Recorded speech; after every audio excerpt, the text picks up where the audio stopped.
My daughter was a jinx. The first word she ever spoke, as a toddler, was die. No one took it seriously at the time, but the very next day, her grandpa was hit by a truck and killed. When my daughter started kindergarten, her second sentence was, "The snow by the door is red." Her grandma went downstairs for a walk and was instantly killed by a flower pot falling from an upstairs window, staining the white snow crimson. My husband was distraught. He wanted to get rid of our daughter. My daughter then uttered her third sentence, "Daddy, watch out for cars." My husband was terrified, not daring to step out of the house, but he tripped on a toy car in the living room, suffered a brain hemorrhage, and died on the spot. I cried, begging my daughter to shut up, to stop cursing her own family, but her expression remained cold, devoid of any remorse. "Mommy, don't go near fire." I completely broke down. On Christmas Eve, I climbed onto the rooftop. I didn't want to burn to death, so I chose my own way to die. But as I jumped, someone below was setting off fireworks. The brilliant fireworks exploded, hitting me, and I plummeted to my death amidst the shocked screams of onlookers. My daughter stood on the rooftop, watching me, her face utterly expressionless. Even in death, I couldn't understand why the daughter I had cared for so meticulously would curse our entire family. When I opened my eyes again, I was back to the day my daughter first learned to speak. This time, I finally understood what was going on with my daughter's jinx.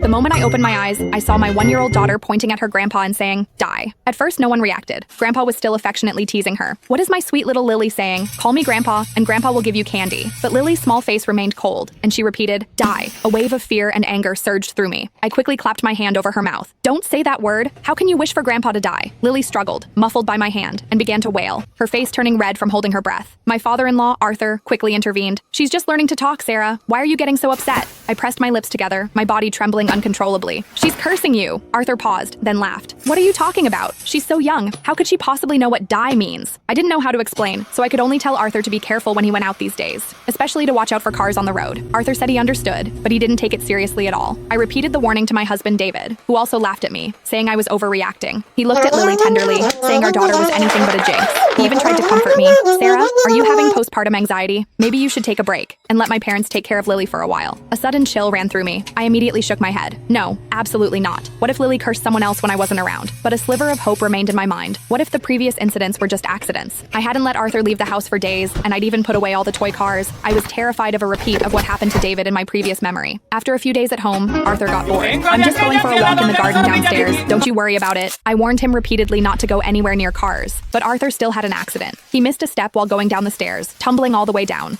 His head landed precisely on a protruding nail. Arthur died on the spot. When the ambulance arrived, they immediately called the funeral home. My mother-in-law, Martha, knelt beside Arthur, sobbing uncontrollably. How could this happen? But her usually kind husband was gone forever, unable to hear her cries. David rushed back from work, his eyes immediately red with tears. Yet, he calmly contacted relatives and friends, preparing Arthur's funeral. I held my innocent daughter, overwhelmed by guilt and self-blame, but Lily remained perfectly innocent, as if nothing had happened. I pinched her cheek, making her look at me. "Lily, tell Mommy, why did you say that word? Why did you have to curse Grandpa?" But my daughter couldn't answer. She cried even harder.